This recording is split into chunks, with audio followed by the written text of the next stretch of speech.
Hey everybody, how's it going? Can you hear me? I'm just hopping on here live. I want to make sure that you can see me and everything's working.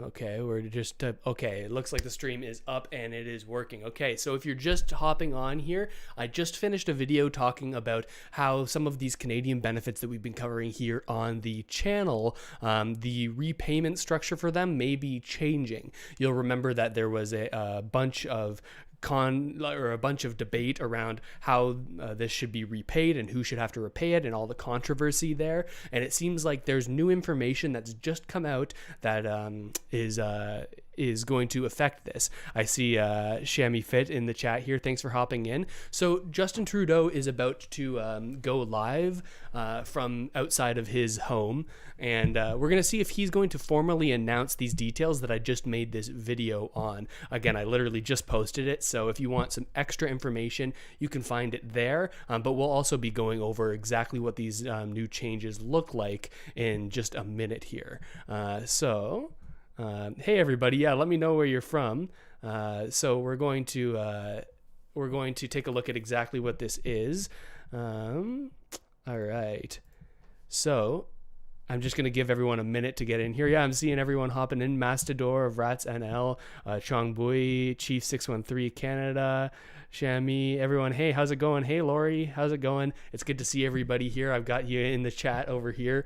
I'm just going to update my camera before we go and take a look at exactly what Trudeau is going to announce and whether or not it's going to have anything to do here with, yeah, that looks a little better. I was looking a little cold there in the video.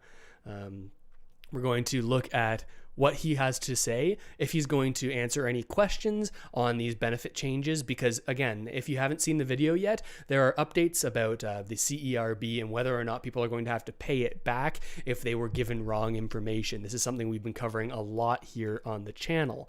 And there was just a report released at midnight last night by the National Post. Apparently somebody from the government went and told them, hey, here's the update, here's what's happening, there's going to be major changes to these programs, but as of yet we haven't heard from the government whether or not or what the details are about this.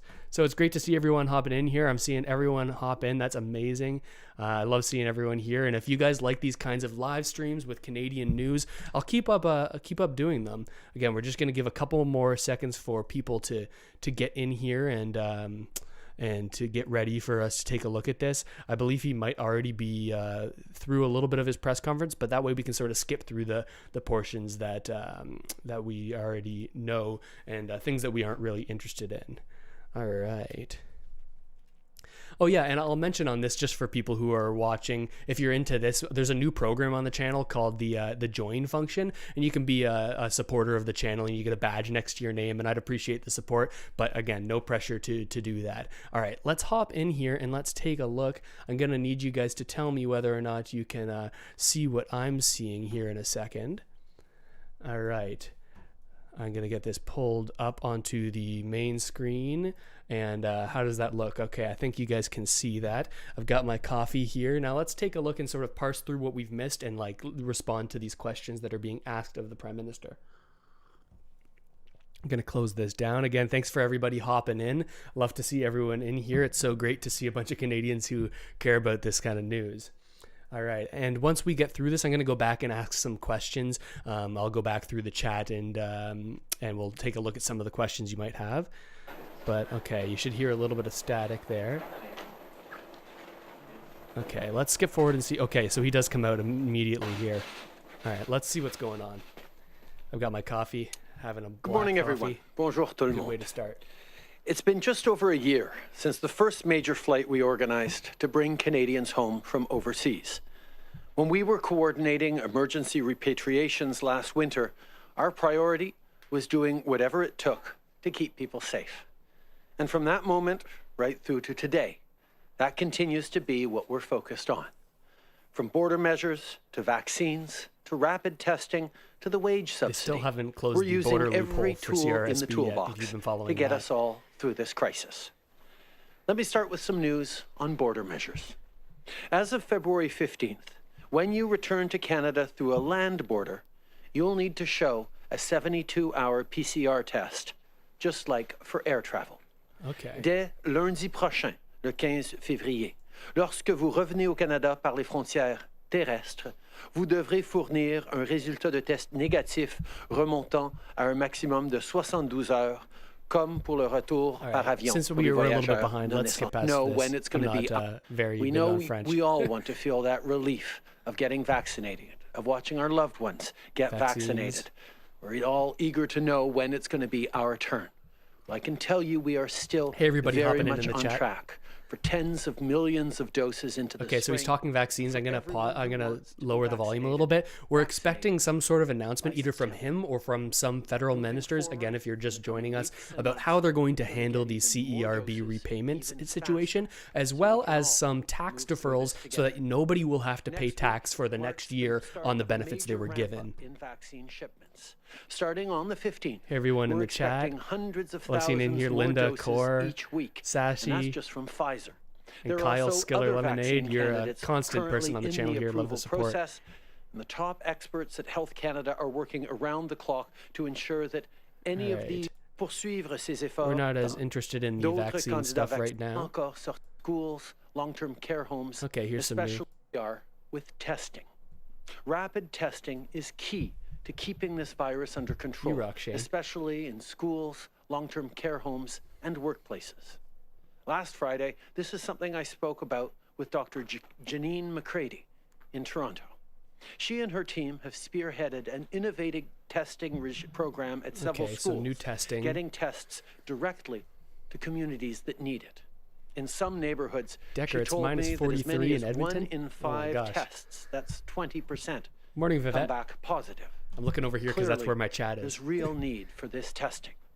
Her work shows that when people can get screened for COVID-19 and then get their results quickly, we can stop the spread.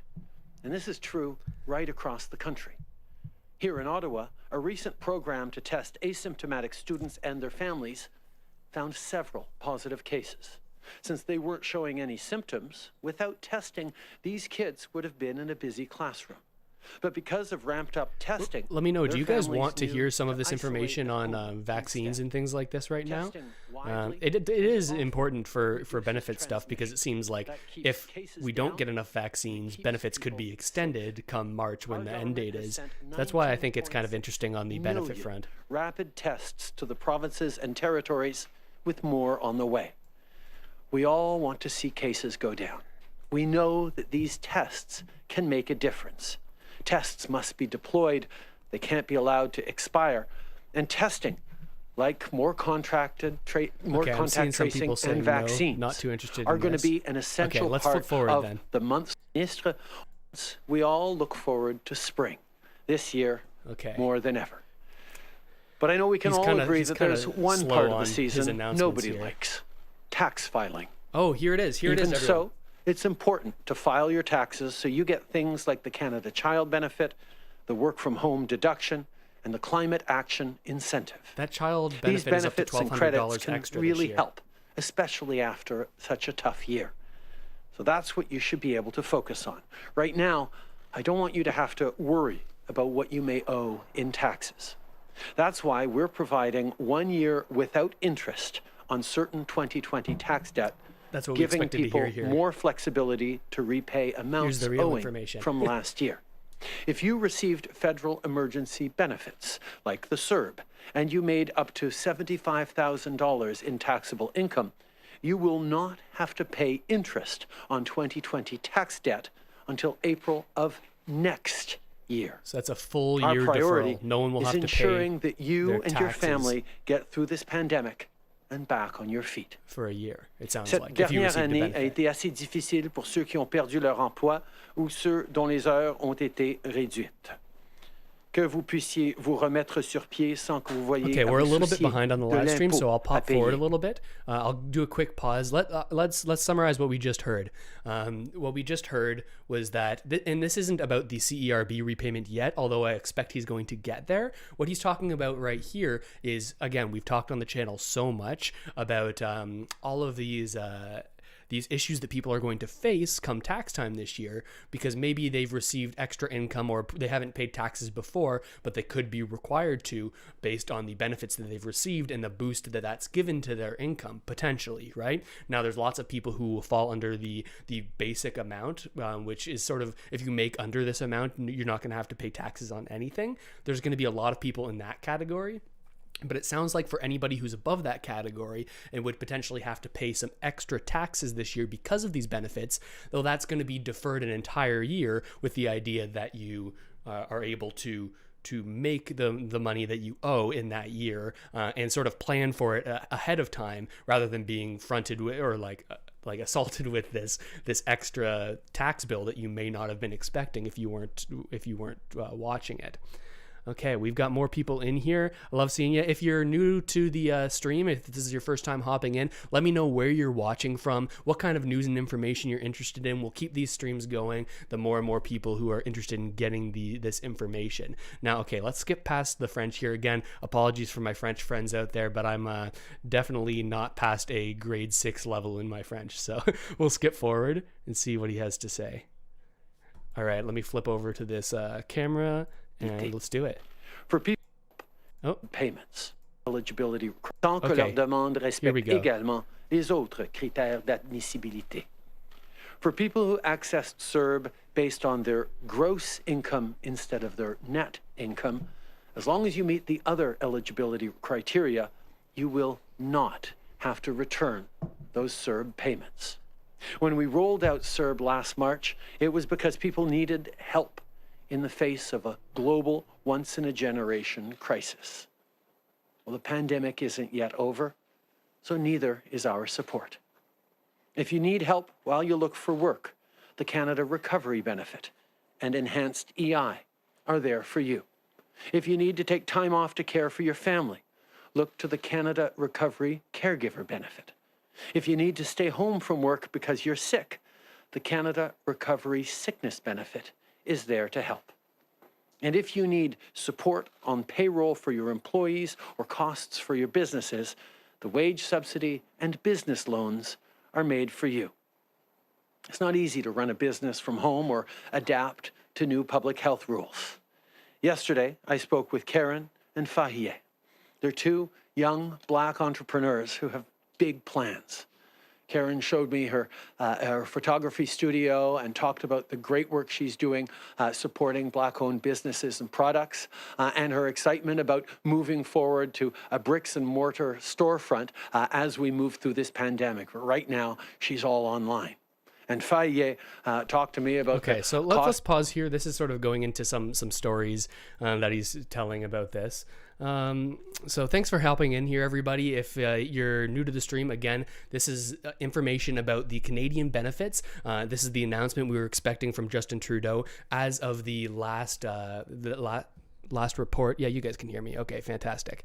As of the last report that came out at midnight last night from the National Post, saying there were going to be changes here to what's going on.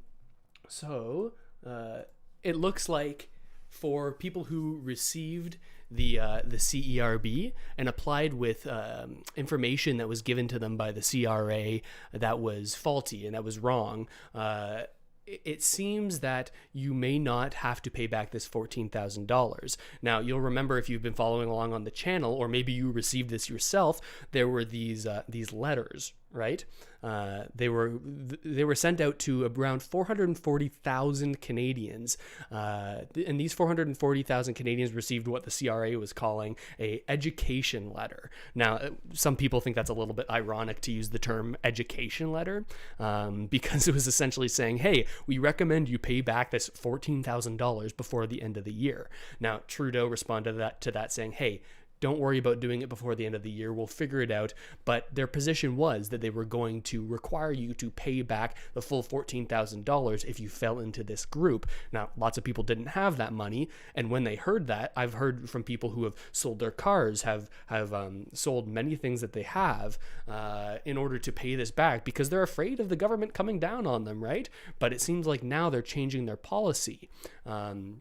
their policy is now changing from, hey, you're going to be required to pay this back, to, hey, there's going to be a new program where if we determine that you were given this information incorrectly from the CRA, or you received this from when the website was giving out wrong information, you're not going to have to pay back your CERB. And it seems that for the people who did like sell their cars and things like this, I've heard from these news stories that I've been reading, for those people, it seems like there will be some sort of program for you to apply and receive this money back, even if you've repaid this benefit in the past, if you fall into this program. Now, we don't have all the details yet on exactly how this is going to work, and right now we're listening to Trudeau's press conference on exactly maybe more details and his way of announcing this after the report last night.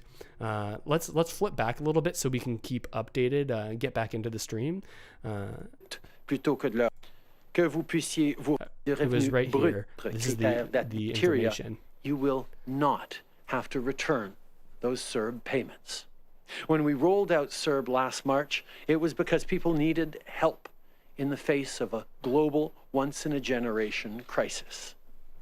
Well, the pandemic isn't yet over, so neither is our support. If you need help while you look for work, the Canada Recovery Benefit and Enhanced EI are there for you. If you need to take time off to care for your family, look to the Canada Recovery Caregiver Benefit. If you need to stay home from work because you're sick, the Canada Recovery Sickness Benefit is there to help. And if you need support on payroll for your employees or costs for your businesses, the wage subsidy and business loans are made for you. It's not easy to run a business from home or adapt to new public health rules. Yesterday, I spoke with Karen and Fahie. They're two young Black entrepreneurs who have big plans. Okay, so let's skip Karen forward a showed little me bit. her We're going to try to get back closer to live when he's probably going to take some questions here. This has some big impacts, right? Because you hear the language that he's using, and he's saying, hey, our support is not over, the pandemic isn't over. This could hint towards what they're planning on doing at the end of March when benefits are set to run out, such as the CRB. So when the CRB runs out in March, for many people, remember, you can only apply for a maximum of 23 or 13 2-week periods. Now, if you applied right starting when this came out initially in October, that's fast approaching at the end of March. So the information and words that he's using here have an added significance because they can give us hints on whether or not this will be actually extended into the future, or if they're just going to say, hey, we told you, you've got September to September, you can only take 26 weeks in there for benefits. The rest of it you've got to figure out yourself.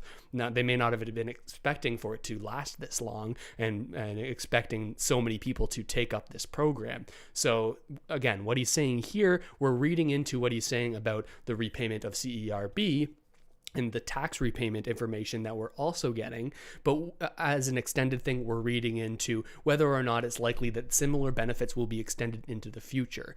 Let's keep listening in. N'hésitez pas à a moment to recognize a great public servant, Ian Shugart, the clerk of the Privy Council. Ian has been an extraordinary leader through this public health crisis. He's leading the public. Thank you. Okay, so here's questions. Raj, HuffPost Canada. Your line is open. Good morning, Prime Minister.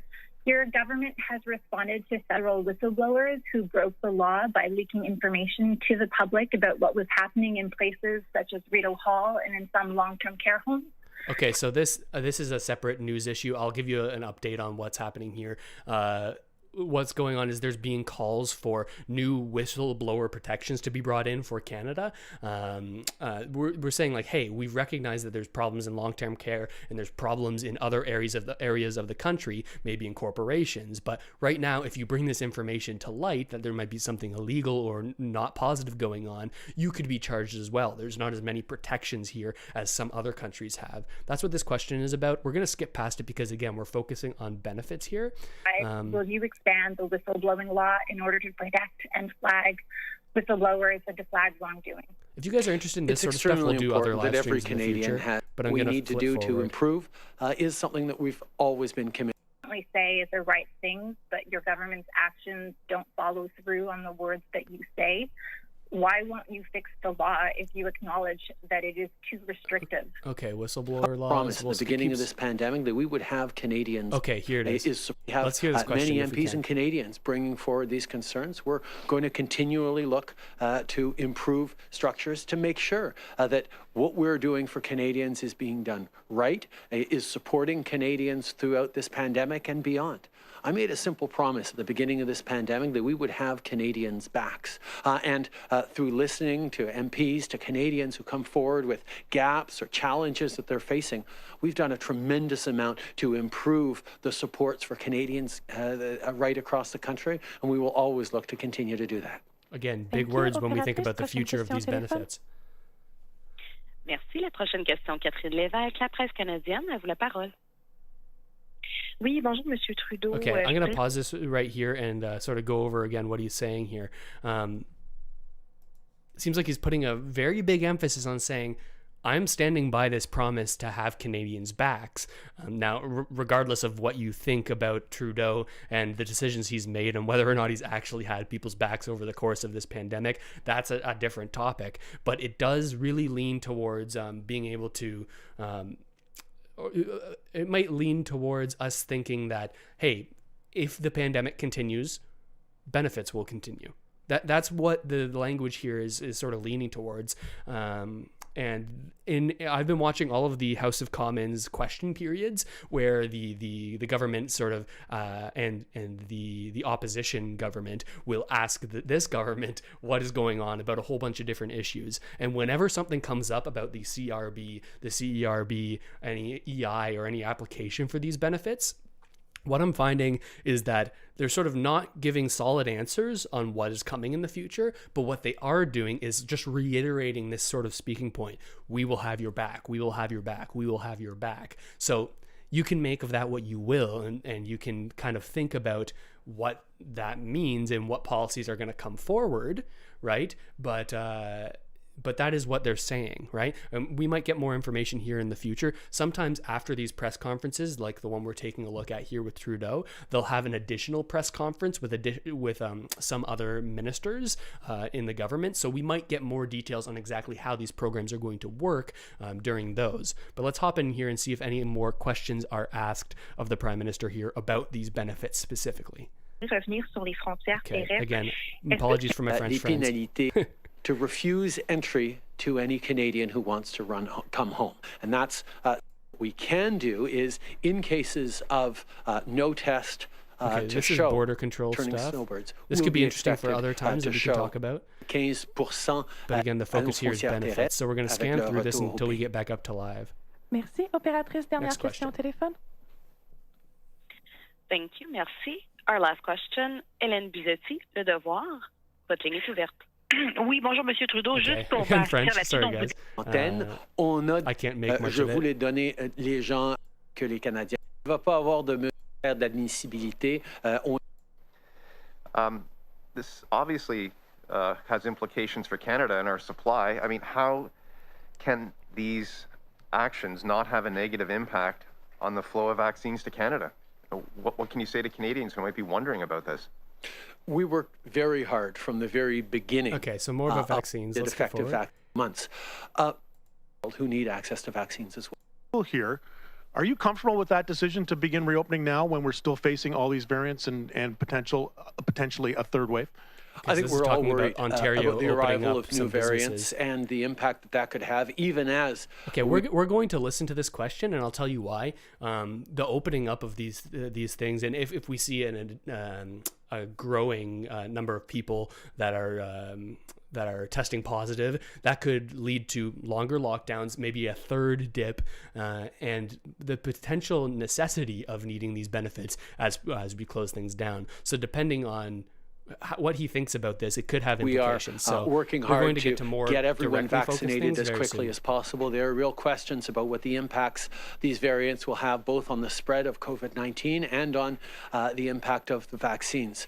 That's why while we work on vaccinating people as quickly as possible, we also need to add to that public health measures, which means restrictions in many cases, but also means things like contact tracing, means things like using the app and expanding it to use QR codes, moving forward on rapid testing very efficiently so that wherever we see outbreaks, we're able to isolate those and respond quickly. We're going to need to be extremely nimble as we move forward on a reality of new variants that's going to require all of us to continue working together, to continue working to get vaccines in as quickly as possible, but also making sure we're keeping up to date on the testing, the contact tracing, and everything each of us individually can do to keep ourselves and our loved ones safe. Okay, let's keep skipping forward so we can get to more directly benefit-related things. Once this press conference is over and we've worked our way through it, we're going to go take a look at those articles that were just released by the National Post and talk about exactly how these programs might work. And we'll also look around here to see if there are any additional live streams like that one I was talking about with the ministers. By the way, if you guys are just hopping in here for the first time, we're talking about the CERB, the CRB, changes to the way the repayment is going to work, and also a 1-year tax deferral for anybody who owes taxes this year and also received a benefit. So this giant tax bill that we could have been expecting, it seems like that's going to be deferred a year for many people. These are the main headlines. We're going to dive deeper into what exactly this could mean for everybody. But before we do, if you're new to the channel, we talk about tons of information in Canadian-centered news. That's the focus on Canadian-centered news, what it means for you. We talk about investing, personal finance, a little bit of real estate. That's my full-time job here in the Greater Toronto area. But we also like to cover a whole bunch of different Canadian-related things. So if you're not already subscribed, hit the subscribe button. Updates like this and live streams whenever it's some important information, we'll see it here. Also, let me know, where are you guys from? Where are you from? Let me know. Last time we had a live stream, we had about 200 people in here. I'm seeing around 300 now, which is awesome. It's great to see everybody here. Let me know where you're from. Again, last time we had a live stream, we actually were able to get representation from every single province and territory, which was incredible. I thought that was so cool. So let me know what's going on. Say hey, drop me a line in the comments here. We're going to go in and chat in the comments once we're through all of this news. So let me know. I love seeing you guys in here, and I hope you're getting some value out of this. Let's hop back in here and see if any more information about the benefits is revealed in Trudeau's live stream here. Steve Chase with the Globe and Mail. I have a question about the reporting we did about this company, which is operates the visa application center for Canada in Beijing. So this is about Chinese visas. They're letting people into Canada from Hong Kong, but they're using a Chinese government-backed company to sort of vet these visas. So essentially, China has some control over who gets to go to Canada, which is kind of weird. But we're going to keep going here. That's not what this is about right now. Hi, Prime Minister Tom. I'm loving seeing everybody in the chat here saying where they're from. We've got Crystal from Vancouver Island, Cor from Oakville, Millie from London. We've got JG from Surrey. What up? London, Ontario. I even saw one up here from Whitby, Ontario. That's my hometown. Hammer. That's so cool. Alberta, London, Ontario, Calgary, Edmonton. I love seeing everybody in here. This is so cool to have a sort of place that we can sort of get together and talk about Canadian news and what is going on. Again, we're going to do a Q&A very soon. Tom Perry, CBC. We've heard some reports out of Calgary about travelers being kept in quarantine hotels, not getting quarantine food. hotels. Local airport hotel in a way that is respecting people's dignity and support. Normalement, je veux vous En même temps, vous les moins fortunés put forward measures to help people who are in difficult situations. Okay, and the CERB is there. Okay, here's some actual benefit information, guys. Let's get back to the question. Tout le monde. Et si quelqu'un a la capacité de payer les impôts et plus fortuné, mais a quand même utilisé la PCU, c'est tout à fait normal qu'il puisse payer de l'impôt là-dessus, comme les gens, par exemple, payent de l'impôt sur leur assurance emploi. French because there's going to be a new question right now. In English, please. Okay. Obviously, we put forward measures to help people who are in difficult situations, and the CERB is there to help. Was there to help people who were facing no revenue coming in because of the pandemic, and that was extremely important at that moment. But the CERB wasn't only taken up by low-income Canadians. Obviously, if you're extremely low income and you took the CERB, you're unlikely to be having to pay much in the way of taxes come tax time. But for many people who took the CERB because they needed it in the moment, but then went on to get back to their job, back to work, and are in the income range where they're used to paying their fair share of taxes, the CERB will be taxed. It's about making sure that it's fair for everyone. We tax revenue, we tax income related to employment insurance, for example. The CERB is there as a income replacement measure. Some people will not have to pay taxes on it if their income is low enough. Many others will need to pay their share of taxes. That's just how our system works. But we are giving an amnesty on people on the interest payments on repaying their CERB taxes, because we know that we're still going on in this pandemic, and it's a tough time for everyone, and we want to be able to support people as best we can. Okay, so a couple key insights there. Let's break that down a little bit. Let's talk about what we just heard. So we just heard from Trudeau, again, after this question that was asked in French, somebody asked, hey, could you repeat that in English? So that's great that we're going to have that soundbite for us to take a look at. What he's talking here about is the new announcement that people who are receiving the CRB or have received the CRCB or even CERB back when everything all started, anyone who's received any of these benefits over the course of time are going to be able to defer their taxes one entire year. Typically, we'd have to pay for our 2020 taxes around April 2021, but now that's going to be pushed to April 2022. We will still have to file our taxes this year in April, but you are not technically required to pay that back because there's no interest payments until all the way in 2022, if I'm getting these years right. But what the key insight from what he says here is that, hey, I recognize that this doesn't do a lot for people. This isn't an added benefit for people who have a very low income and have been on the benefits all the time and have not been able to work the entire time, right? If you're not familiar much with taxes, there's something called the basic personal amount. I think it's around $13,000 or $14,000. I'll have to double check on what exactly that number is.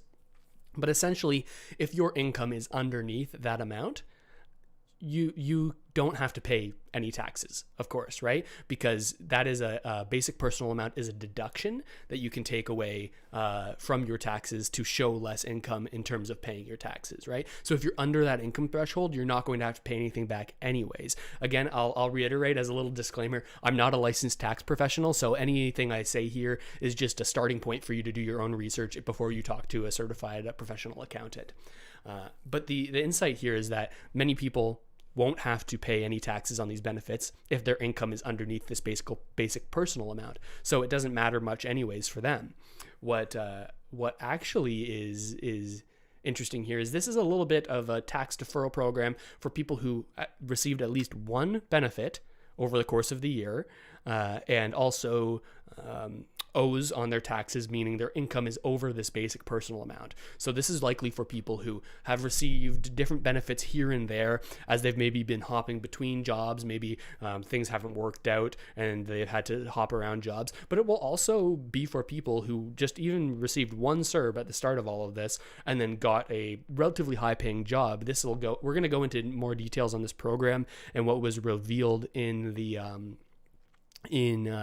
in the report that came out last night around midnight. But it seems that an income all the way up to $75,000, everyone underneath that is going to be able to defer whatever tax payments they have for the next year. So it's kind of benefiting people in that mid-range income, like 30 to 50 $50,000 all the way up to $75,000. Those are the people who are going to be most affected by this tax change when it comes to these benefits.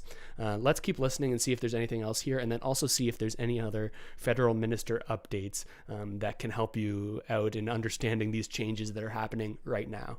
Prime Minister Mike Couture with Global National. On the allegations facing General Jonathan Vance, the Office of Defense Minister Harjit Sajjan says it notified the Privy Council office of concerns about Vance's alleged behavior.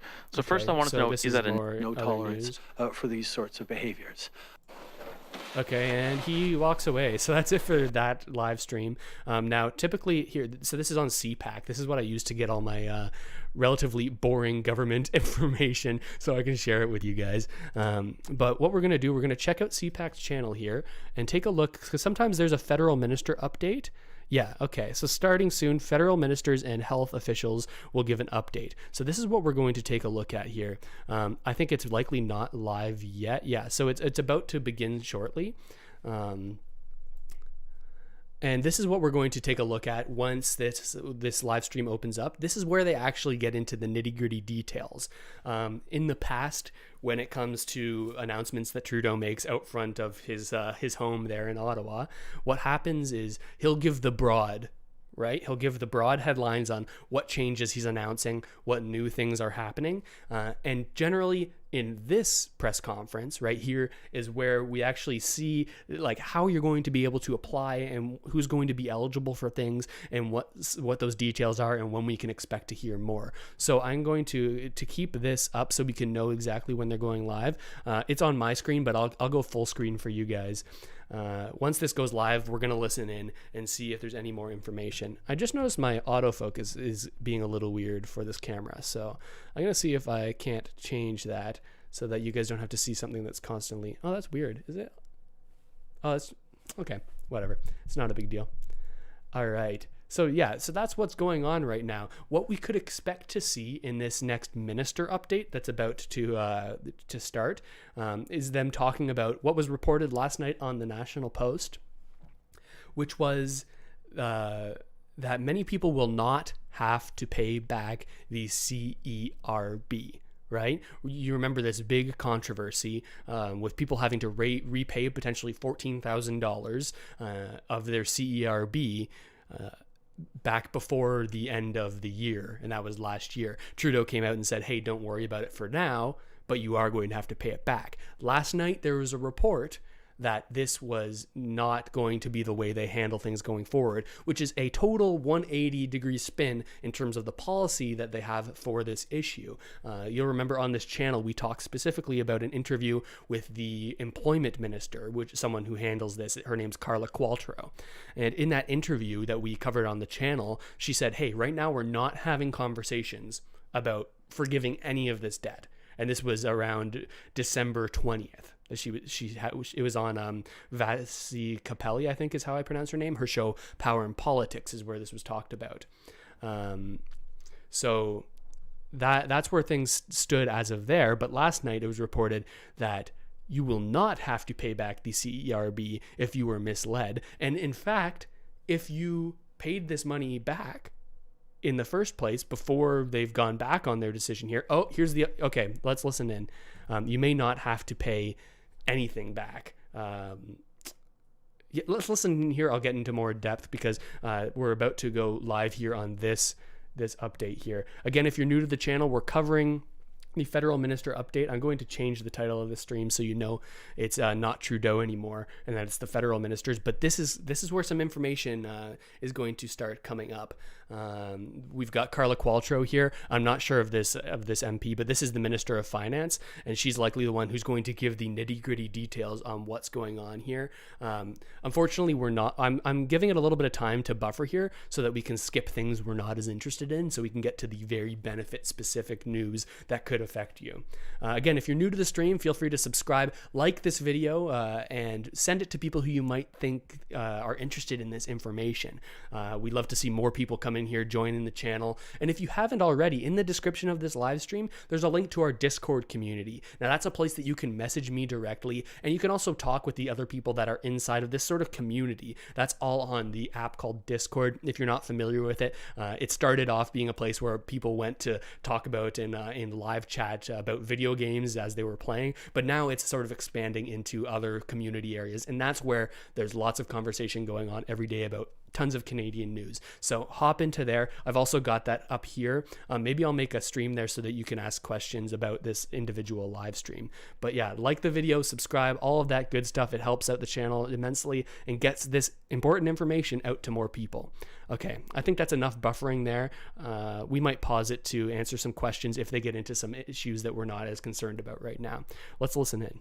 Parole au ministre Duclos. Bonjour tout le monde. Good morning or good afternoon, everyone. I am in the company this morning of my colleagues, Madame Diane Leboutillier, qui est la ministre du Revenu National, Minister Carla Qualtrough, who is Minister of Employment, Workforce Development and Disability Inclusion. Also with us is Dr. Teresa Tam, who is Canada's Chief Public Health Officer, et le Dr. Howard New, qui est l'administrateur en chef adjoint de la santé publique du Canada. Ce matin, le premier ministre Trudeau a fait des remarques importantes. Il a rappelé tout d'abord que les livraisons de vaccins avaient repris, que la semaine dernière, des livraisons importantes de Pfizer et de Moderna avaient été reçues et qu'elles sont présentement en voie d'être livrées aux provinces et aux territoires. Et qu'à partir il nous a aussi informé à peine au pays rapide que les provinces et les territoires ont reçu et que le secteur do you think we can do live closed captions? Oh my goodness. privé est en train de mettre en place de façon à protéger les marques.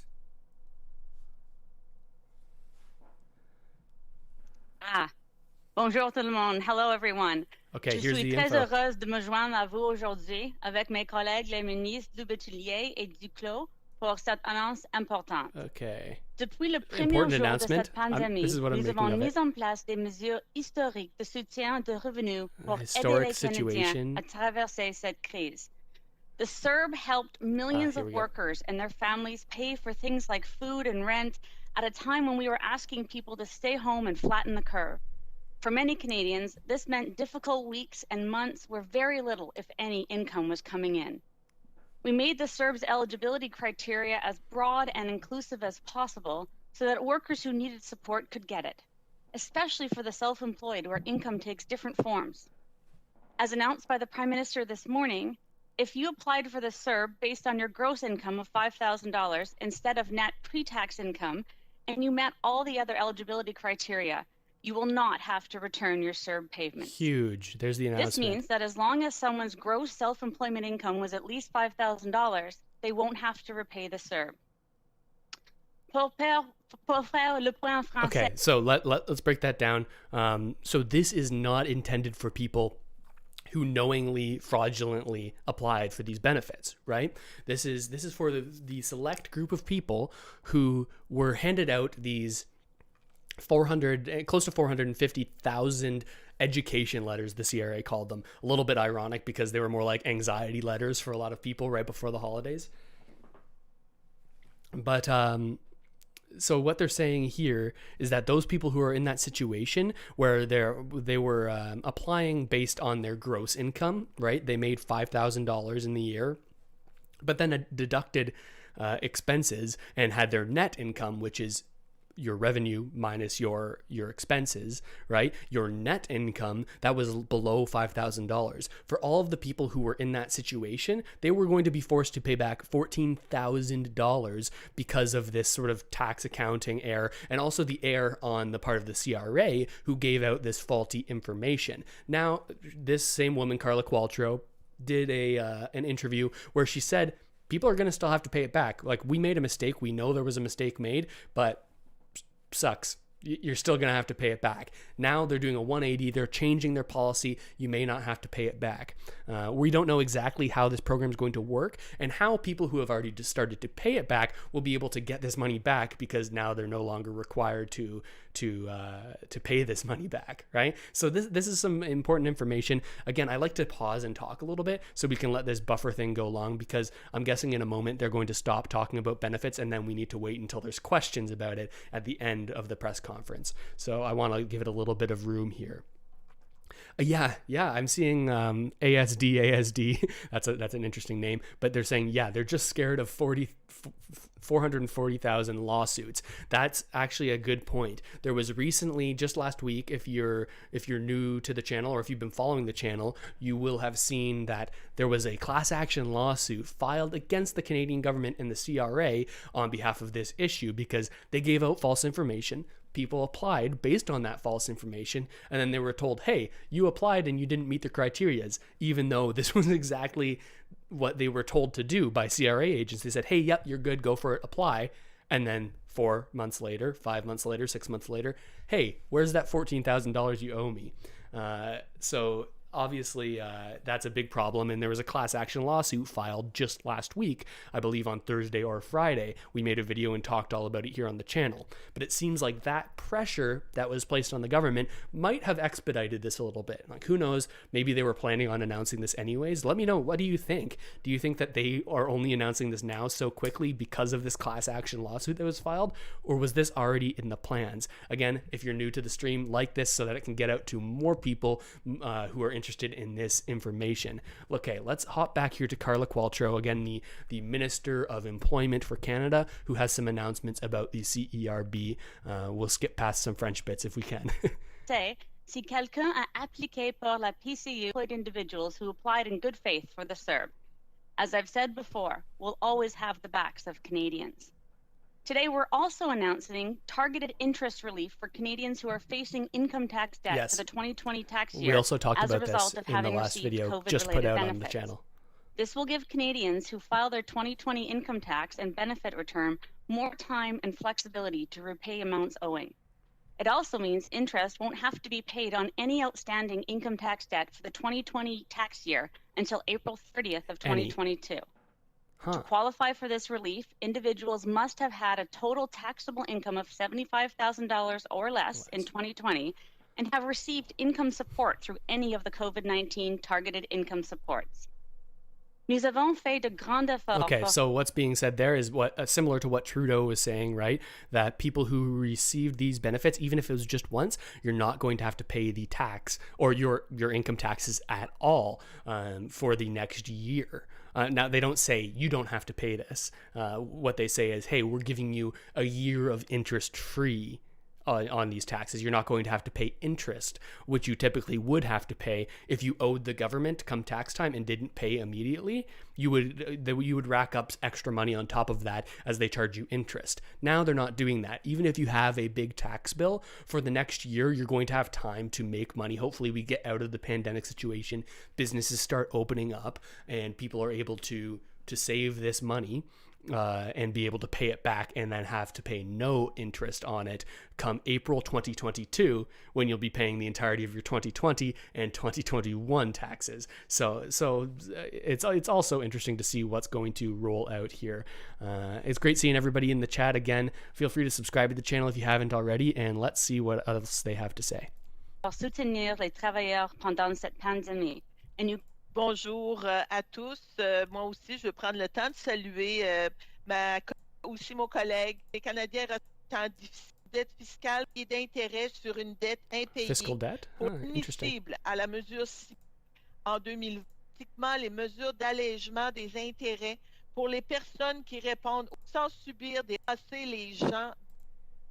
Merci, Madame Le Boutillier. Alors, j'inviterai okay, so we're not going to get that in English? à présenter ses remarques. That's a little odd. Okay. Maybe we'll have to go back to that and listen through. I can understand a little bit, so I can try to translate. There have been 808,120 cases of COVID.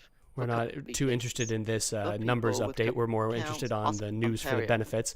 If you guys are interested in more other news topics, I'd love to keep bringing you information like this. So depending on what you're interested in, I'd love to keep doing these live streams. So let me know if you like seeing these this live content. I love making it for you guys and hanging out and having a coffee. Much more difficult to control. Three demonstrated the Still effectiveness of TAM limitless updates. possible. Okay, so this is the French interpretation of that update. Okay, so this press conference, again, this is live. We're streaming it on the CPAC channel, and that's what we're watching. But what what's happening right now is, of course, they're talking about other things that are related to the ministers.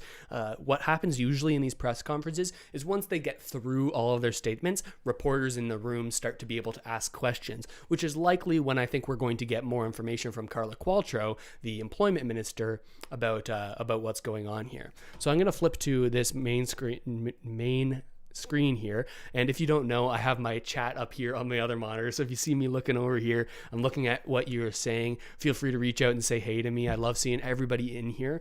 We're going to sort of let this buffer so we don't have to hear the things that we're not really focused on in this live stream. But let me know how's it going, you guys. What do you think of these benefits? I'm going to be, for the next 2 or 3 minutes here as we let it buffer, I'm going to be reading your thoughts in the chat, so let me know what you think. Priorities will go to any super chats, of course, but I'm going to be reading out here. Joe says they should just make Cerb universal, regardless if people have made $5,000 or self-employed or not, and if they need money, get it from Trudeau's corruption tax, like NDP proposed. Okay, so they're saying, okay, so Joe, you're sort of suggesting that I'm still trying to learn how to use this properly. In order to put this message on screen, but he's saying that maybe they should make this universal, and even people who didn't make $5,000 should be able to keep Cerb. Now, I think that's a little bit of an interesting idea, and I think one that some people will have issue with. Something I see in the comments a lot from people who may not be on these benefits is, if you didn't make $5,000 last year, why do you think you should receive $14,000 and more with the CRB? A lot of people aren't into the idea of, if you weren't being, in their eyes, productive in the past year, and you were able to live on that $5,000, why should you automatically see a tripling, quadrupling potentially of your income? That's what a lot of people are saying. Now, whether that's a valid viewpoint or not is something to be debated, and I'm not going to tell you what to think about that. That's not what these streams are about. It's about bringing these issues forward and bringing different opinions together so that you can make your mind up about these issues. All right. Okay, we see I've got some more... Popular Demand says CRB extended. No, we don't have an announcement about the CRB being extended yet, but we are reading into these words on finding out whether or not it's likely to happen at the end of March. Rachel says, hey Russell, love your videos. Yeah, thanks for tuning in. I love seeing you in here. John says, no jobs out there. It's true. We saw employment numbers go down, I believe, 250,000 in just Quebec and Ontario, which is more than the federal amount of jobs lost, which was 215,000 around there, because some provinces who have been doing better during the pandemic, they have actually seen an increase of jobs. So in Ontario and Quebec, 250,000 jobs lost. In Canada overall, only 215. So especially if you're in those parts, it could be tricky to get a job right now. Pamela says, still can't get my CRB. They're doing maintenance on the site. I think that was supposed to be for the weekend only, but maybe that's still the case right now. All right. Where is all this money coming from? I hope Trudeau invested in Bitcoin. Did you see that information on Bitcoin? I have a little bit of Bitcoin. As you guys know, I'm really into investing in personal finance here in Canada. So it just shot up over the past 2 days when we saw Tesla buy Bitcoin. That's not for this stream though, but it's some interesting things that are going on, and we can talk more about that on another stream or video if you'd like to. Okay. All right, we've got Camilla saying, Russell, keep doing the live content. It's great. Yeah, thanks for tuning in. I'm glad you guys enjoy this and that you're appreciating the news. Again, if you're just tuning into the stream, we are going to get back to this live press conference, but we're just giving it a moment to buffer so we can skip over the information we're not as interested in. And we're taking some time to answer questions and talk in the chat here, but we will be getting back to more benefit-related live news from the federal ministers once we let it buffer so we can skip over the French parts. I'm not the best at French, and also skip over the things that we're not as interested in here on the live stream. Okay. Revenue Canada will take a payment arrangement if you took CRB under false pretenses. That's from Marvel Girl 100. Yeah, thanks for the comment. That's absolutely true. Revenue Canada and the CRA, they are going to put together payment programs. That's what they've been saying for people who applied and weren't eligible at all. Again, we have the new announcement here today that if you received the CRB on the pretense of your gross income versus your net income. That was a big issue. It seems like you're not going to have to pay back anything. But if you're somebody who applied and didn't even make that $5,000 gross income or was ineligible for some other reason, you will be required to pay this back. Now, what Marvel Girl, I believe, is saying here is that, yes, you can put together a payment program. If you find yourself in that situation where you weren't eligible at all, you can put together a payment program and you will not be penalized as long as you applied in good faith, right?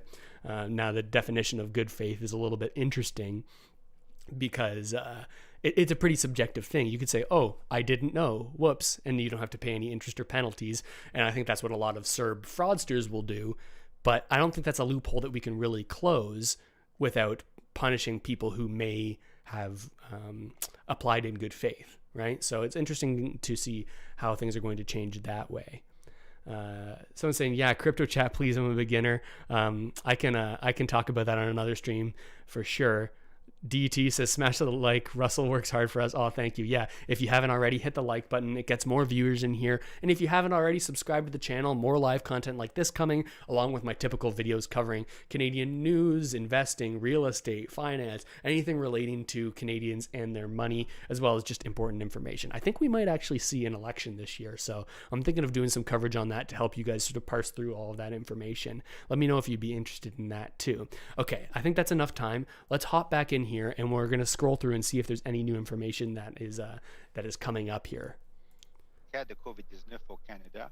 Okay, very quiet. 837 décès et présentent moins de santé ont été contrôlés. Can he really talk this long? Oh my goodness. Devant l'avantage et d'agir de moins. Merci. Thank you. We will now move to questions on the phone okay. for one question, one follow-up each. Nous allons procéder aux questions au téléphone pour une question de suivi chacun. Opérateur, première question. Operator, first question. Thank you. Merci. The first question is from, la première question est de Bill Curry de Globe and Mail. Please go ahead. À vous la parole. Thanks for Minister Qualtrough regarding this Cerb gross versus net announcement. I guess three very precise questions. Roughly how many people are affected by this situation? What's the fiscal cost of making this decision? And then lastly, what do you say to those people who didn't apply for Cerb because they went with the net income definition and now they realize that they'd gone with the gross? They could have received thousands of dollars last year. Well, thank you for those questions. Very specifically, this response today addresses a specific issue of unclear information that was provided by our government that Canadians then relied on, in particular, self-employed Canadians. We will have a better clarity on the number of people who are impacted by this when people file their taxes.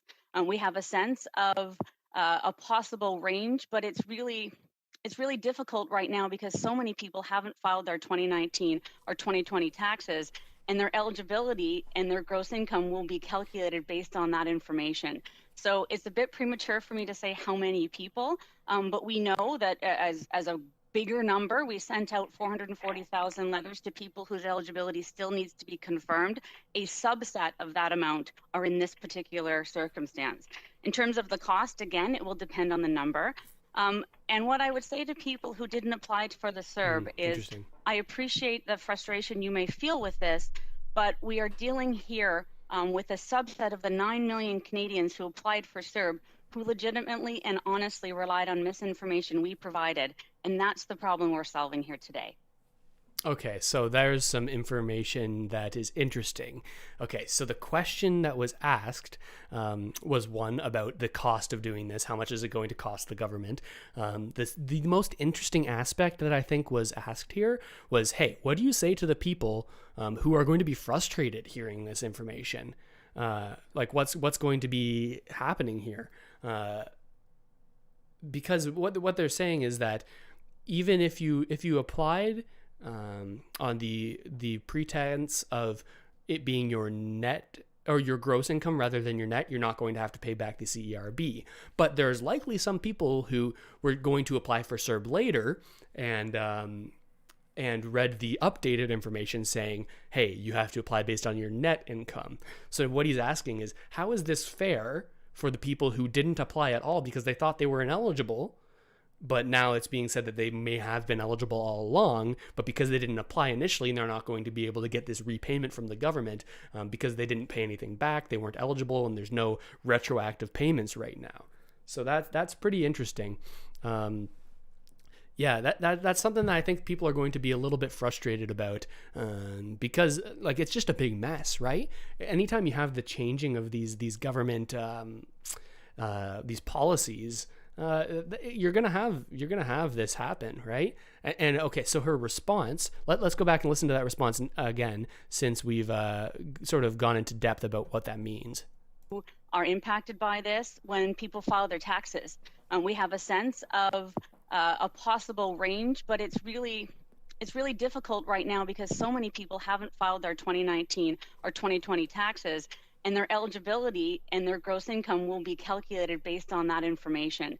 So it's a bit premature for me to say how many people, but we know that as a bigger number, we sent out 440,000 letters to people whose eligibility still needs to be confirmed.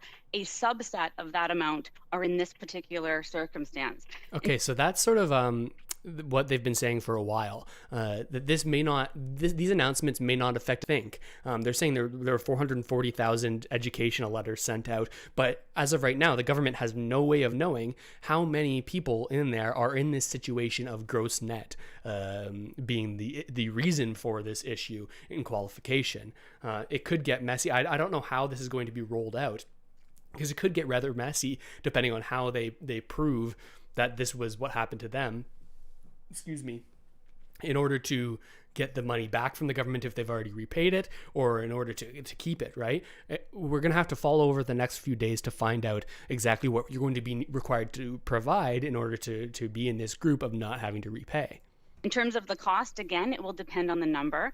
And what I would say to people who didn't apply for the CERB is, I appreciate the frustration you may feel with this, but we are dealing here with a subset of the 9 million Canadians who applied for CERB, who legitimately and honestly relied on misinformation we provided.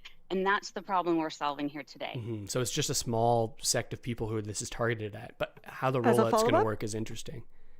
No, I appreciate the 3 answers. That's great. Thanks. No follow-up. That's rare. Okay, thank you. Opérateur, prochaine question. Next question. Thank you. Merci.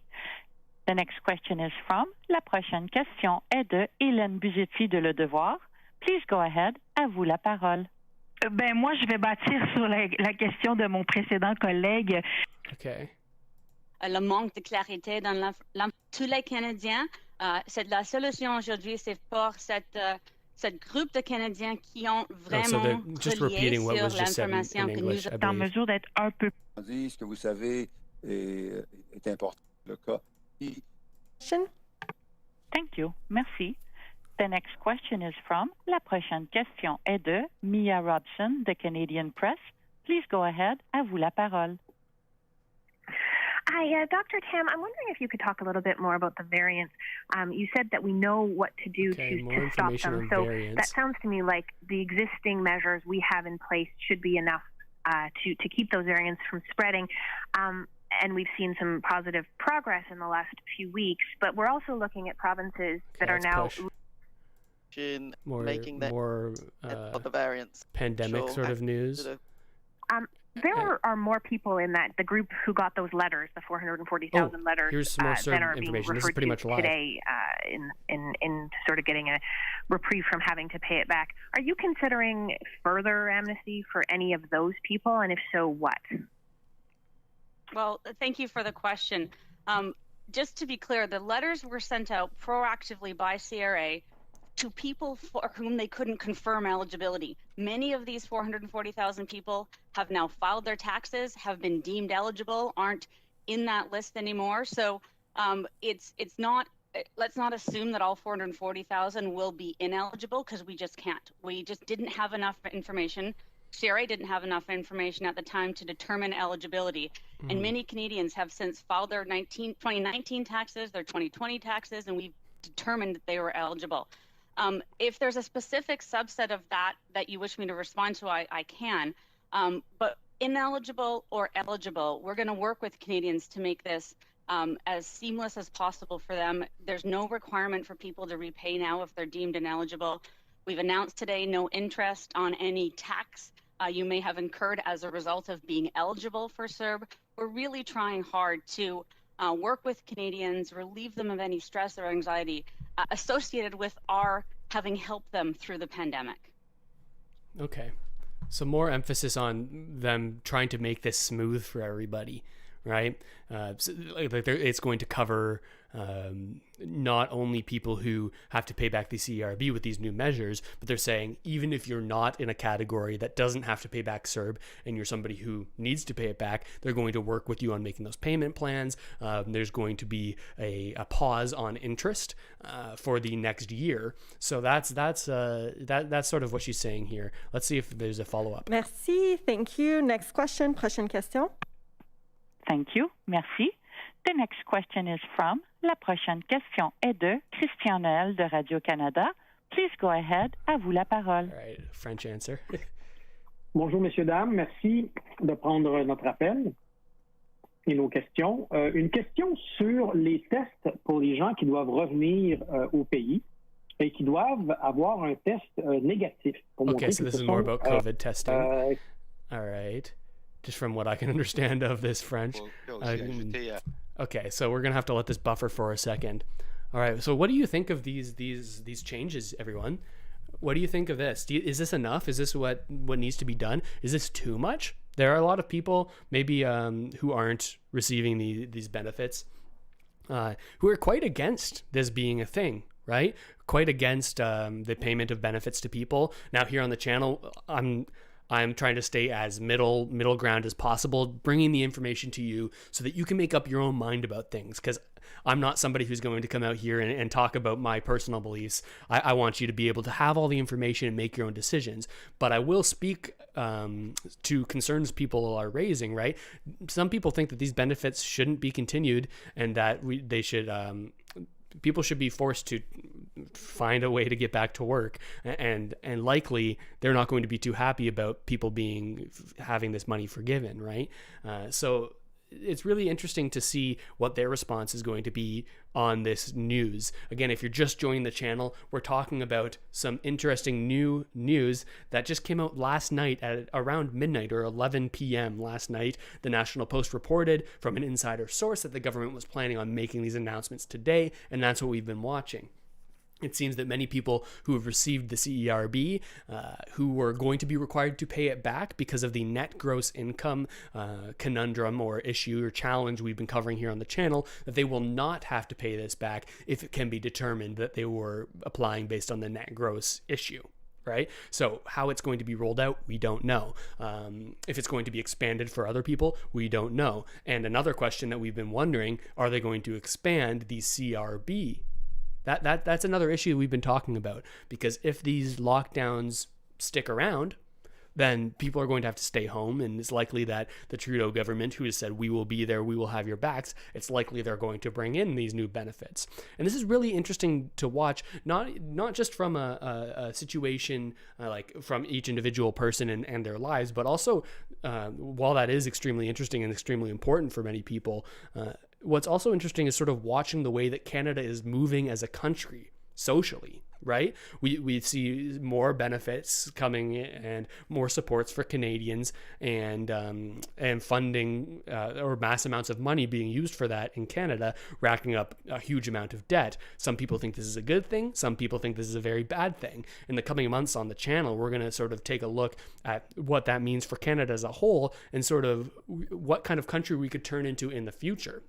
I'm thinking it's more and more likely that we could see a federal election this year. And if we do, I'm going to bring you information on this channel to help you parse through what each different party is saying, what that means for you and your money. So those are a whole bunch of things that we're going to cover. I'm going to pause here for a second on the video to let it buffer a little bit. And I'm going to turn to chat. And if you have any questions or thoughts, let's read it out. Also, let me know where you're from. I think we have pretty close to representation from every province and every single territory based on last time I asked.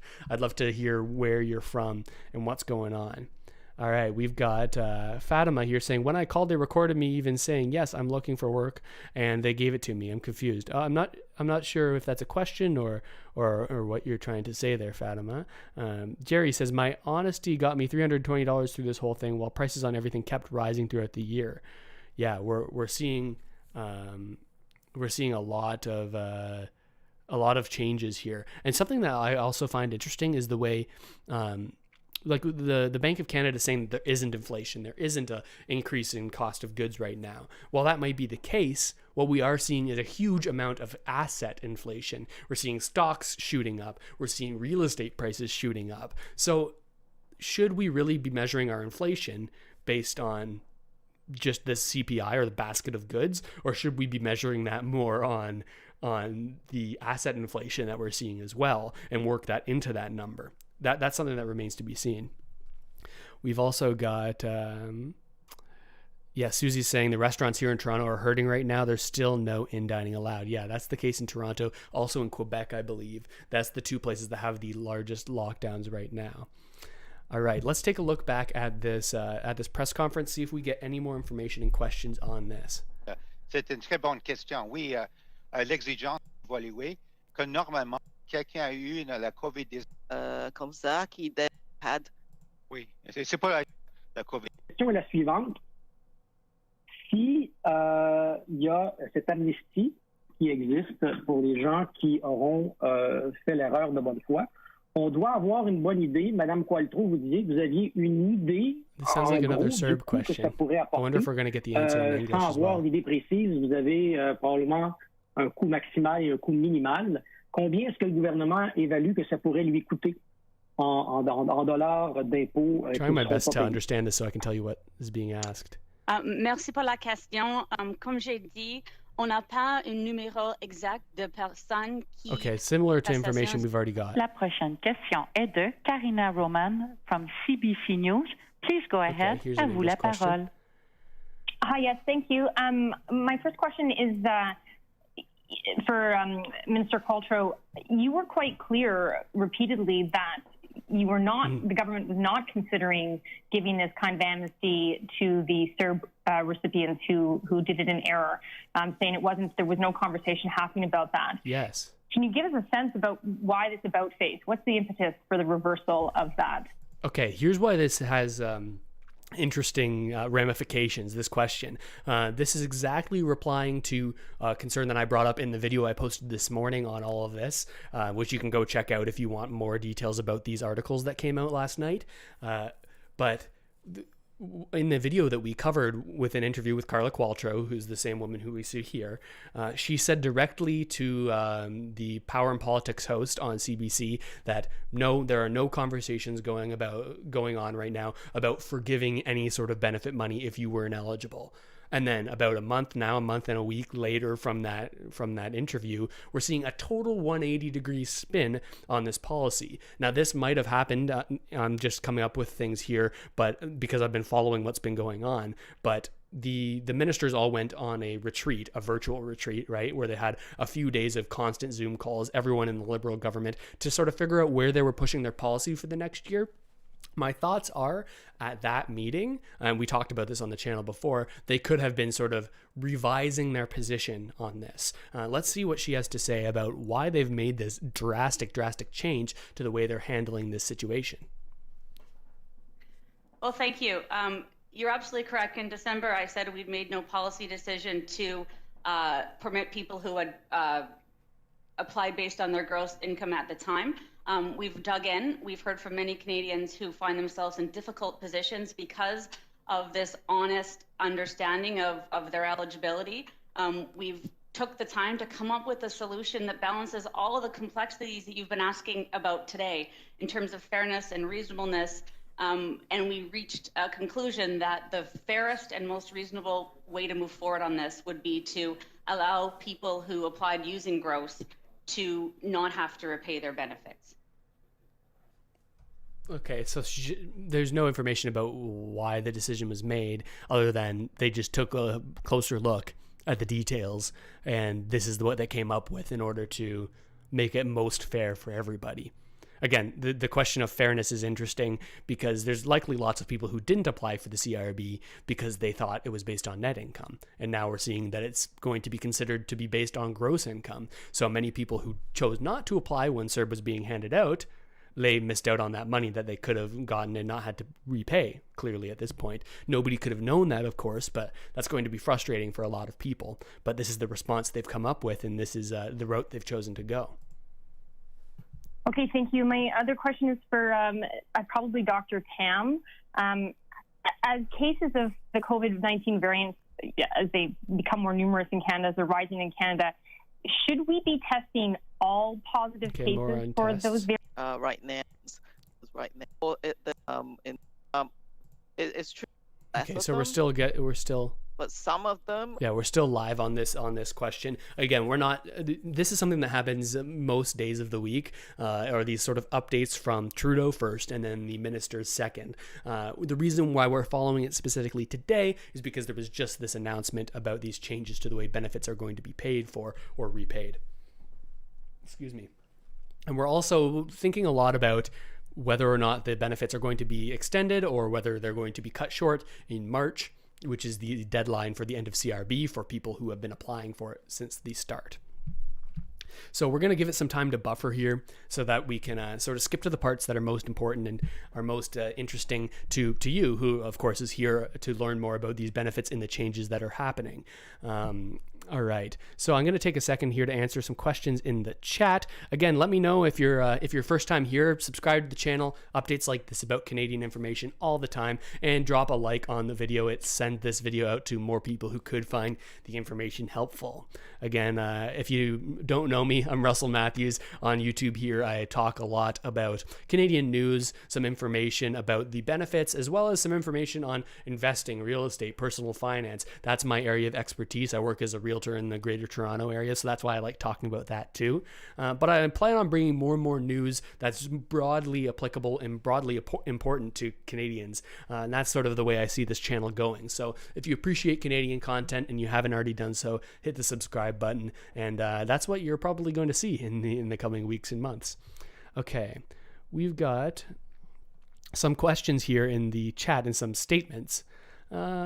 Anthony, hey Anthony, how's it going? Good to see you in here. We talked earlier this week. Anthony says, I also think that there should be more clarity because by passing off the question of why a decision was made makes it hard for people to believe or trust politicians. Yeah, great point, Anthony. Yeah, when politicians flip-flop like this, or when they change their policy and do a total 180 like they have here, it's really interesting to see what effect that has on people and how much they trust or don't trust the politicians, right?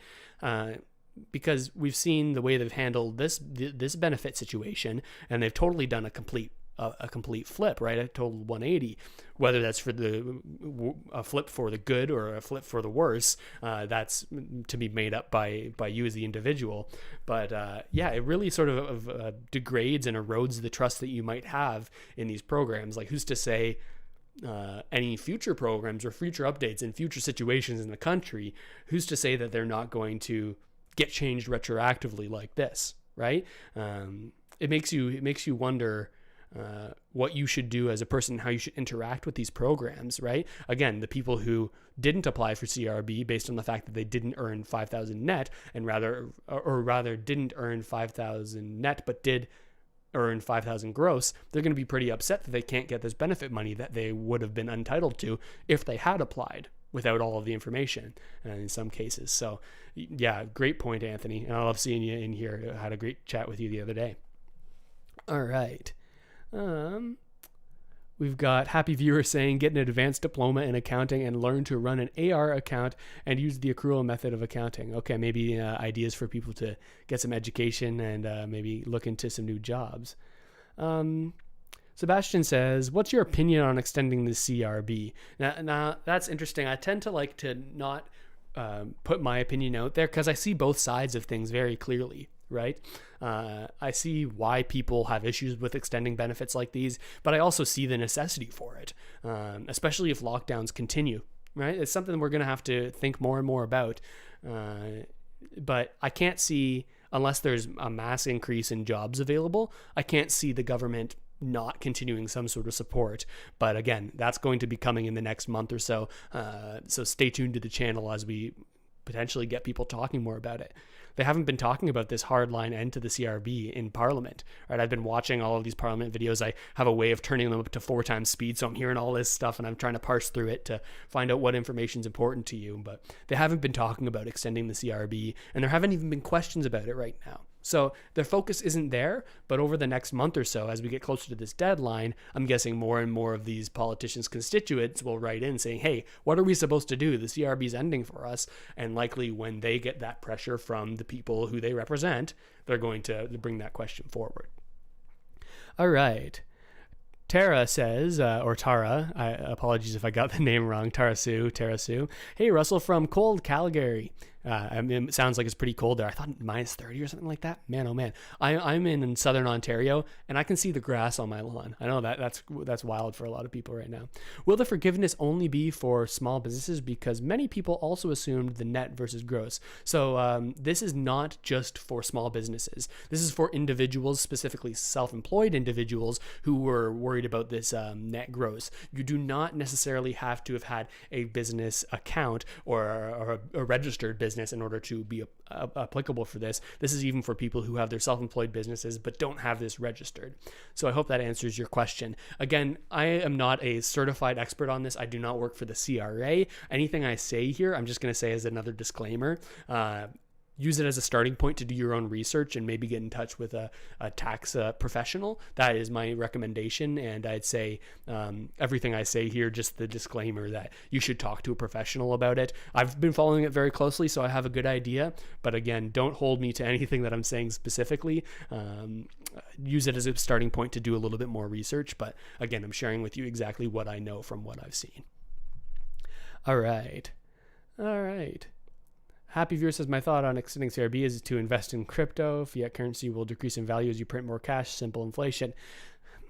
There could be value. There could be some insight there. I've been thinking more and more, like right now, there's such a gap in wealth in Canada, and we're seeing that expand more and more. We've made some videos here on the channel, and actually, if you haven't seen my latest real estate video, even if you're not interested in real estate right now, there's some talk in there about how the wealth gap is growing and how by some government policies that have been put into place, we're seeing this amplified even more, and how people who are invested in things like real estate and stocks, they've actually done really well during the pandemic. And so while that's great for people who are invested, I recognize there's a lot of people who don't have the luxury to have been able to save and put things in. So the difference between have and have nots in Canada and really across the world is expanding. So it's interesting to watch how things are going to change in the future and maybe address this.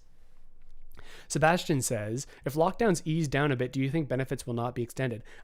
I think that's the only case in which we might not see them extended. If we see job numbers go up and people being able to get back to work, get back to the normal, then I think that government support won't be continued.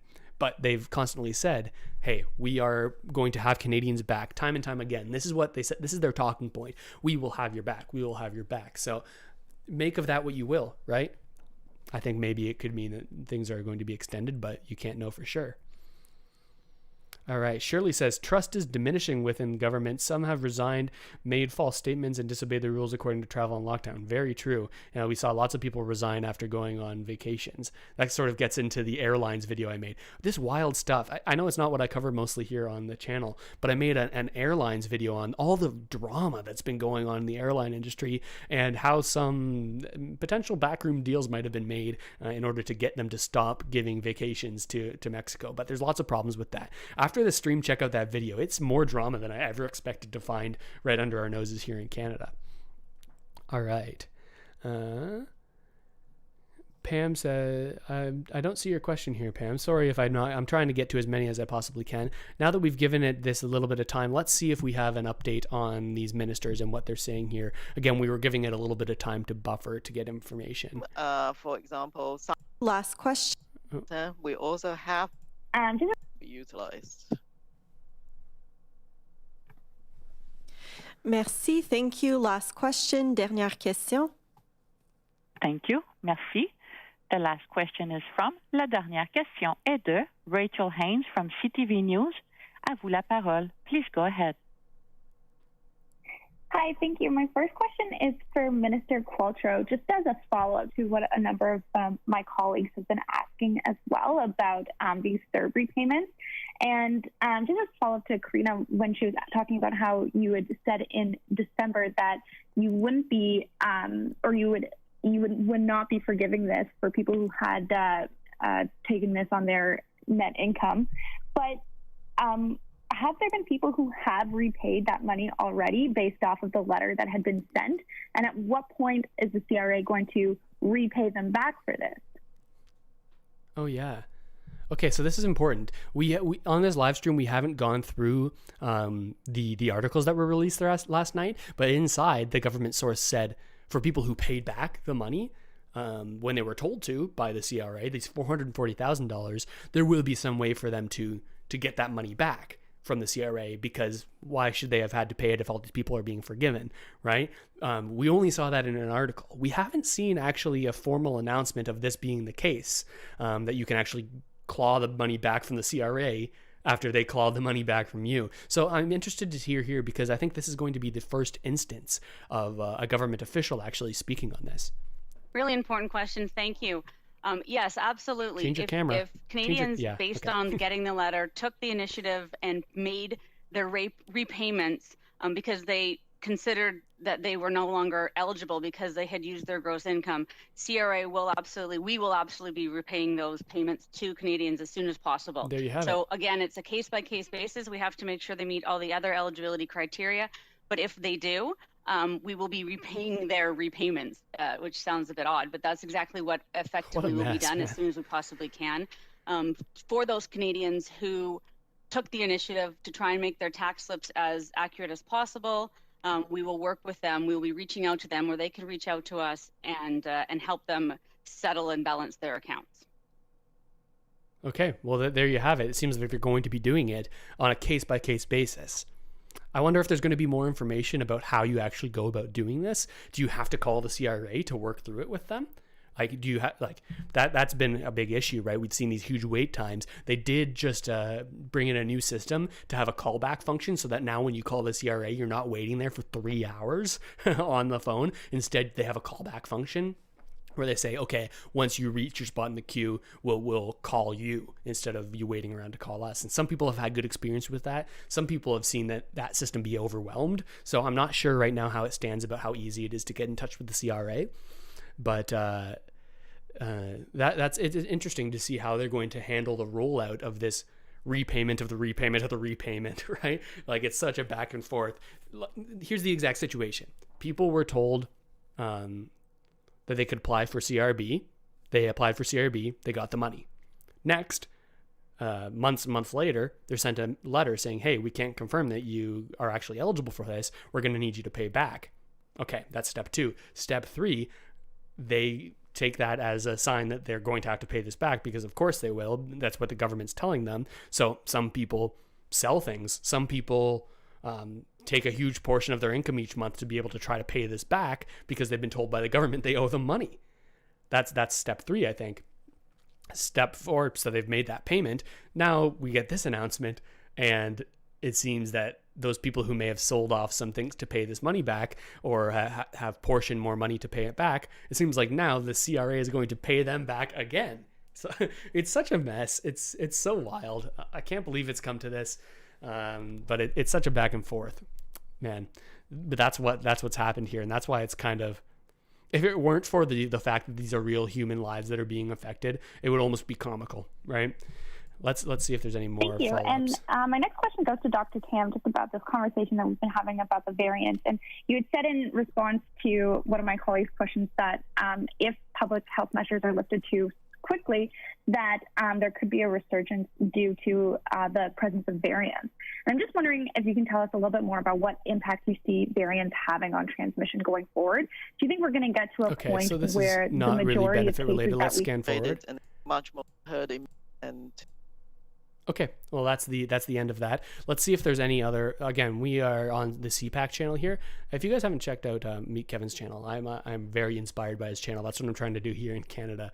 Oh, John, thank you so much for the super chat there. Wow, I think that's the first super chat of the stream. So thank you so much for the additional support, John. You're the best. What do you think the chances are of a UBI? That's an interesting question. Everyone can see that in the chat there, John, your question. Hi, Russell, love your channel. What do you think of the chances of a UBI? Again, thank you for the super chat. The support is appreciated. So, John, it's interesting to think about whether or not there will be a UBI, right?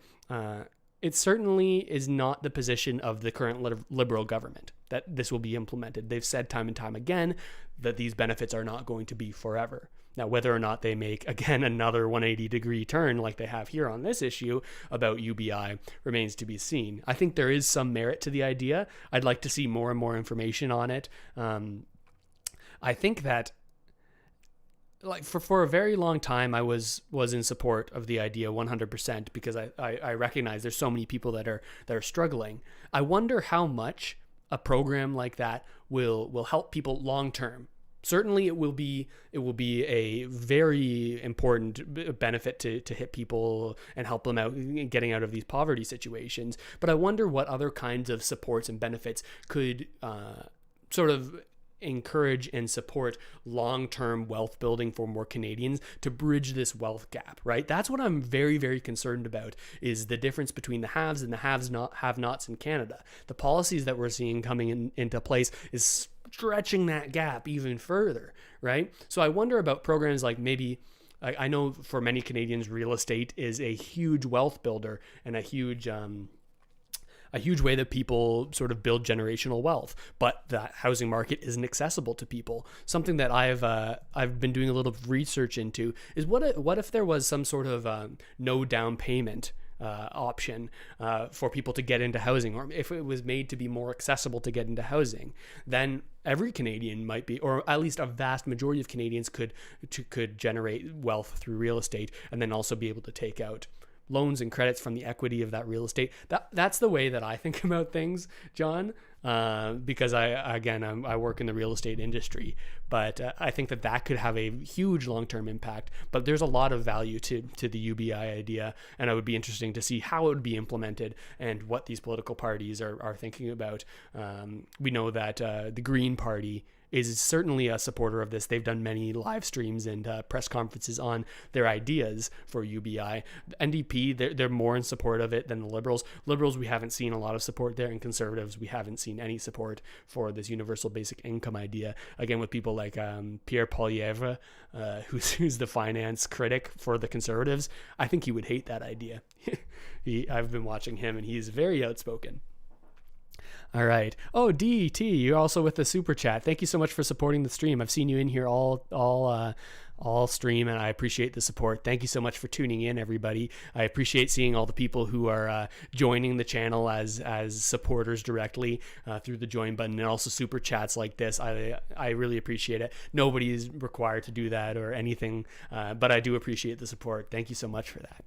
We've got more people in here saying central banking policy, QE, is the primary cause of wealth inequality due to asset price inflation. If you want to win the game, you must buy assets. That's exactly what I was saying before, Michael. The quantitative easing, so much more money in the system. We've seen stocks and real estate fly up, right? A huge amount during the pandemic, while many people are struggling more than they ever have in their life, right? It seems like investing is that way to bridge the gap, or to try to get yourself closer, but without more aggressive policy in order to encourage people to be able to get into these assets. I think that we're going to see this wealth gap expand even more and more. So that's why I'm interested in seeing the way that policy is going to ramp up. If you're interested in investing, we have some videos here on the channel. Also, there's a link to Wealth Simple, which is one of my favorite stock market investing apps. It's actually really easy, and even if you have an extra $100, I recommend getting into that app and sort of like learning what the stock market's all about, and maybe making some small investments like that just to learn. If you're interested in that, there's a link in the description, but that's for another stream, I think. All right, we have more people in here. Michelle's from Sudbury, Ontario. Very cool. Mary C says, middle class obliterated and poor becoming poorer. That's exactly what we're talking about here.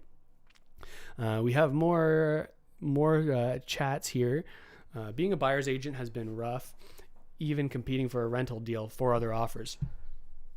Yeah. I found the same to be true. I have worked with buyers over the course of the pandemic, and we've been successful, and in some instances even gotten below asking. But those are becoming more and more rare with the people that I've worked with. It seems like houses are going for over asking, and it's more and more tricky to work with buyers. However, we have had some success with me and my team in the Greater Toronto area in real estate, but it is tricky. Yep, Systems Realty team. Katie says, workers in my workplace were receiving $2,000 CRB payments while working. What will happen regarding that? It depends. For CRB, there was a $1,000 limit in what you could earn. CRB is a lot different, and I don't think there's going to be any clawback on CRB because there was so much more detail in the application process. But for the people who are making over $1,000 and claiming CRB, they wouldn't be eligible. So they'd likely have to pay it back on some sort of payment plan. Okay, so that was a good section of question and answer. I also want to show you guys something, and this is what we talked about in the video. I want to pull up those news articles that were released just so we can go into a little bit more detail about what these changes are. Again, if you're just tuning in, you can check out the beginning of this stream. We sort of walk through what it has been the changes, what Trudeau said on it, and what the federal ministers for employment said on it in their press conference. So let me just navigate here before I show you the screen. National Post. Okay. Yes, this is the report. Let me pull it up here. Okay, we're going to go just do a live walkthrough of this article because this is what was initially announced at midnight last night before all of this went down. Let me pull up my my tool here, which is called Epic Pen. If you don't know, this is a great program to draw on your screen, but this is what I use to film my videos. So just to emphasize things, I want to pull that up so you can see what I'm talking about. So this is the headline I'm talking about. Ineligible self-employed Canadians who received CERB due to unclear information won't be forced to repay. Now let's get into the nitty-gritty of what this actually means. When we scroll down here, self-employed Canadians, emergency response benefits, despite being ineligible, will not have to pay it back. Again, it's a 180-degree flip. We've talked about that a ton. There's more information down here. People who so this is what broke, right? Those ineligible self-employed recipients who have already repaid some or all of the amount to the CRA will most likely be able to contact the agency to reclaim it once again. This is what I'm waiting on hearing more information about, right? There's tons of people in that situation who sold their belongings to pay back the government. At least there's certainly at least a few from the news stories that I've covered where they've talked to people who are in this situation. I wonder how the process is going to look to get that money back now that the government has made a total change to what's going on in the way they're dealing with this. All right. And also in here, I'm just trying to pick out the most important parts for you. I'm going to zoom in so you can see it a little bit better. Hopefully that's helpful. All right, so this is explaining what we've already explained, why this is happening and how much of a change this is. There was so that's one of the main announcements, that some people will not have to pay back the CERB, even though they were requested to do so. The other one, I believe, I saw on the CBC News website. Again, every morning I go through here and try to find out the news that I think is going to be important to you here on the channel, and we like to go through it in our videos and sometimes these live streams. Let me Google it so that I can get the exact one. So CRB interest tax. Let's see, news. Government of Canada. Okay, yeah. Not this one. There's one about interest specifically. Interest deferral. I covered it in the video, so if you haven't already seen it, yeah, I'm having trouble finding the exact article. But what was said in it is if you owe on your taxes this year, you will not have to repay these taxes for an entire year. They're giving you a full year of no interest on your taxes. So if you're in the situation where you would have had a larger tax bill due to these benefits, and it applies for everybody who's received at least one benefit, then you're going to be able to sort of defer this tax payment all the way until April 2022, if I'm getting my years correct. So that gives you a little bit more time to recognize how much you owe based on your taxes and to be ready for it. Again, apologies for the autofocus. I think sometimes it's being a little bit wonky here, but hopefully you're getting the information here. Oh, I'm seeing a lot of conversation in here. D is from the hospitality experience, and no interviews for simple waitressing job. It's so hard to get jobs, especially in Ontario and in Quebec right now. But also, I recognize in other energy sector provinces as well. In Alberta, we've seen the pipeline being canceled, tons of jobs lost there. Line 5 is also, I believe, in Ontario. I'm not really up to date on that, but so many jobs lost. Yeah, we're seeing lots of people in here that have lots of experience, and it's tricky to get a job. I really sympathize for that, and not everyone has jobs where they can work from home, right? Which is what a lot of people are having to do right now. I love seeing all the info. Yeah, very close popular. You're right. I'm actually 25 as of Thursday. I'll turn 25, but yeah, I know most people my age aren't really interested in investing in real estate and finance and news like this, but I'm kind of a geek and I like to follow it and bring it to you guys because I know how to use the tech to make these videos and the live streams. So hopefully you're getting some value from it. All right. And I'm actually from Whitby. That's my hometown, just east of Toronto. Yeah, very close popular demands. Yeah, seeing so many people in here that are in different situations. But that's what's been going on here, you guys. I'm gonna do one quick check here to see if CPAC, which is that channel that we were seeing the live information, has any additional news here for us to take a look at. Yeah, so we've seen the Trudeau announcement, we've seen the federal minister announcement, right? Yeah, so nothing new on the live stream front. I'll do a quick look into here on some of the top news stories that are going on right now, in case there's anything that I need to bring to you guys before we call off this live stream here. Okay, yeah. So when it comes to benefits, no other major news is going on right now. So I think we're getting pretty close to the end here. I think let's take a minute. If anyone has any last minute questions for the stream or anything that they want to have answered or talked about here on the channel, I'm going to be taking a look at chat and asking or answering some of your questions. Let's see actually if I can. I bet you I can figure out a way to. Yeah, let's do this. This is an idea. You guys can see yourselves. Look at that. Here's what's happening in chat. Because this video will also be available on the channel after the live stream is over, I'm going to put this here so people can see what I'm talking about. Okay, so we've got lots of people communicating in here. We've got Adam saying, if municipalities are broke, so are we. How can they expect everyone to pay property taxes? Yeah, that's the thing, right? Municipalities are largely funded by property taxes. Same with education, but that's sort of distributed a little bit differently. But it's going to be interesting to see, are there going to be less benefits available, or less are they going to cut services in our municipalities because they're getting pretty close to broke in a lot of situations. We have seen some federal government transfers to provinces in order to help out with this, and I think certain provinces have provided support for different municipalities.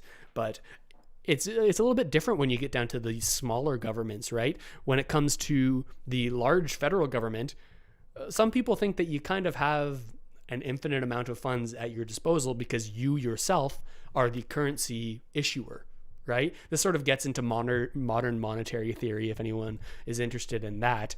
It's sort of this idea that if you print your own currency, as long as you watch out for inflation, it's okay to print money in order to provide programs. Whether that's true or not, or what you think about that, that's a different situation. But yeah, it's going to be tricky for different municipalities as people struggle in some cases to pay property taxes. Though people who are able to afford houses maybe have a little bit more money at their disposal. Yeah, Systems Realty team says, all I can think is money printer go burr. Yeah, that's true. Just like shooting money out of the cash printer. That's what's going on right now. And the Bank of Canada is buying government bonds, and they now hold the largest amount of government bonds that they've ever held in the history of Canada. So they're essentially financing all of the government spending. It's going to be interesting to watch and see if interest rates go up in the future. But right now, that would cripple the Canadian government if interest rates were risen. So the Bank of Canada said, hey, next 3 years, we're keeping interest rates low. But that's just going to add to more asset growth and income inequality and a farther spread between haves and have-nots. Like I feel lucky because I've been doing okay throughout the pandemic. I've been investing since I was 16 or 17, or getting interested into it when my grandparents sort of got me introduced to it and taught me a little bit, but I know that's not the case for so many people. So there needs to be something sort of implemented to stop this spreading. Otherwise, only people who are getting into investing and learning about it and finding ways to be creative to buy real estate, be creative to buy stocks, these are the people who are seeing gains over the course of the pandemic. And whether you like it or not, that's the way things are. And I'm just bringing the information to you. So if you're interested in learning about investing, I have videos here on the channel, which you can check out. There's a playlist, I believe, for personal finance. You should be able to find it on the channel. And also I recommend learning about investing, right? And anyway, there's a Wealth Simple link down there where you can sign up and get 10 free bucks to invest once you deposit 100. So if you're looking to learn, you can hop in there and you can sort of just explore it and just be careful not to invest too much, more than you're comfortable with. But it's definitely a good opportunity right now to learn this, because unless there's government intervention, the gap is just going to spread more and more, in my eyes. That's what I think. I'm going to scroll down here to live. We have more people saying, how many people are behind on rent? How is the government going to help people? So for this, I think that there's a lot of people in Toronto that are behind on rent. But that's what's up.